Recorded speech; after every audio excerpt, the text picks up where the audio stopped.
Io prima di chiudere lascio la parola al vice sindaco che voleva giustamente, che si è occupato con me e con Cristian in particolare in queste settimane un po' difficili del parco, e poi aggiungo un ultimo elemento e chiudiamo. Prego.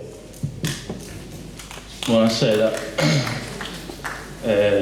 Non voglio parlare di Eulico, ne abbiamo parlato per un mese buono, stasera abbiamo sviscerato l'argomento, credo che la posizione sia chiara. Però vorrei parlare del compito dell'amministratore, che forse in questi mesi si è un po' travisato, si è voluto travisare. Ognuno ci mette del suo, anche noi forse, attenzione, non è che...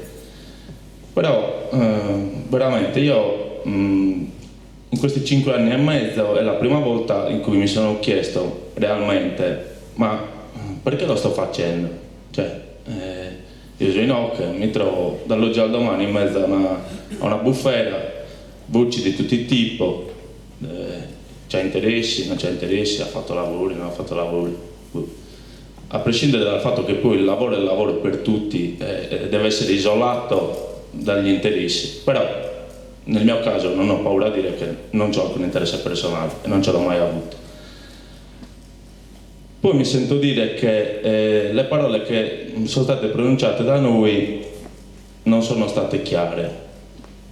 Io oggi ripeto le stesse cose che ho detto un mese fa quando sono stato interessato da una domanda riguardo alla posizione del Comune sulla proposta di Parco Eolico di Gomorezza. In quel periodo il sindaco non poteva rilasciare dichiarazioni e l'ho fatto io con piacere. La nostra posizione era ed è intransigente, era così e lo è anche oggi, e da quello siamo partiti. Nel momento in cui c'è un progetto calato dall'alto, in questo caso di eolico, ma può essere di qualsiasi altra cosa, che non trova la condivisione dei proprietari in primo luogo, del territorio, l'amministrazione sarà contraria. Io non ho capito cosa c'è che non si capisce in queste parole, mi pare una cosa così lineare. Se non c'è condivisione non siamo d'accordo, e così è stato, punto. Questo però non ci può esimere da fare un'analisi di quello che ci cade addosso, ok? Cioè il proprietario fa un ragionamento del suo terreno, ok?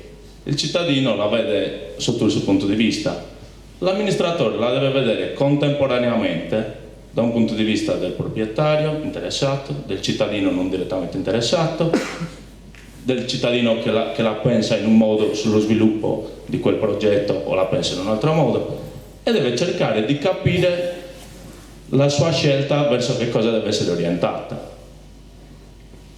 La scelta degli amministratori, almeno di questa amministrazione, da 5 anni a questa parte, ci siamo in parte rinnovati, ma lo spirito è lo stesso, è sempre lo stesso: fare delle scelte che diano un riscontro e che vadano in favore dei cittadini, punto.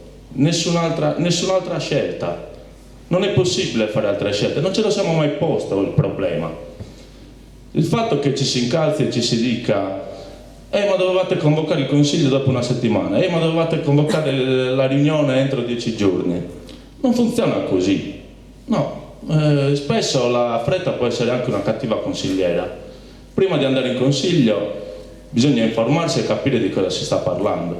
Io ho studiato le energie rinnovabili alle elementari, alle medie, all'università, ho fatto qualche corso di formazione. Questo non vuol dire che io sono afferrato al 100% su quello che sono le energie rinnovabili. E un conto è studiarle sul libro, leggere, partecipare a dei corsi. Un altro discorso è poi fare delle scelte da amministratore su quella materia. Non è così semplice. Bisogna fare tutta una serie di ragionamenti, capire cosa ti dicono le leggi, cosa ti dicono le norme. Perché pensare oggi di dire, come hanno fatto molti dei favorevoli per il sì, no, ma voi andate, trattate, chiedete 3 milioni di euro all'anno e la cosa va bene a tutti quanti. Non è neanche così, perché poi tu puoi andare lì, strappare un contratto che ti dà 3 milioni di euro all'anno, il giorno dopo la ditta che ha uno studio legale sicuramente migliore di quello che è il comune, che non ne ha, perché non dimentichiamoci che stiamo amministrando in un comune dove siamo noi amministratori e i tecnici e gli uffici amministrativi che purtroppo si devono occupare di 1000 cose e non hanno una competenza specifica. Quindi dobbiamo per forza avere necessità di approfondire ogni cosa ed è necessario avere il tempo per farlo, senza avere anche, ok, la pressione, sollecitare. Io sono la miglior cosa essere sollecitati.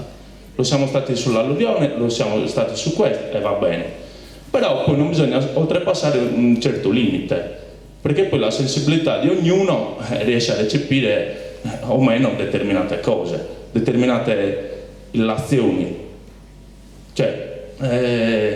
Allora uno fa il ragionamento, ma chi me la fa fare a fare questo? Beh, io voglio rassicurare innanzitutto la professoressa Farra, che per 5 anni è stata la mia professoressa e quindi credo che mi conosca benissimo, che le cose che noi facciamo non le facciamo, non le diciamo così, poi le facciamo, le mettiamo in atto. Quando lei mi dice no, ma poi se fanno le può stare certa che se la procedura malauguratamente arriva alla fase degli espropri eccetera eccetera, noi ci saremo su quell'altro piano, saremo a fianco degli allevatori, saremo a fianco dei proprietari, come lo siamo stati in tutti questi anni. Io non ho difficoltà a dire che in quella zona, che prima di diventare amministratore forse ci sono andato così qualche volta a funghi, in questi anni ci sono andato tantissime volte, ci sono andato su richiesta di chi? Di chi in quella zona ci lavora, conosco tutte le difficoltà e loro sanno benissimo che se vogliono noi ci siamo, quindi questa è una rassicurazione. Non è necessario che venga chissà chi da fuori per dirci ma voi dovete pensare alle generazioni future. Noi ci pensiamo alle generazioni future. Grazie a Dio abbiamo delle famiglie e grazie a Dio abbiamo la possibilità di cercare di dargli un territorio, se possibile, migliore di quello che abbiamo trovato. Quindi quello che voglio dirvi a tutti quanti è questo: state tranquilli, noi vi vogliamo rassicurare che le scelte che faremo saranno ponderate per il bene di oggi e di domani. Grazie.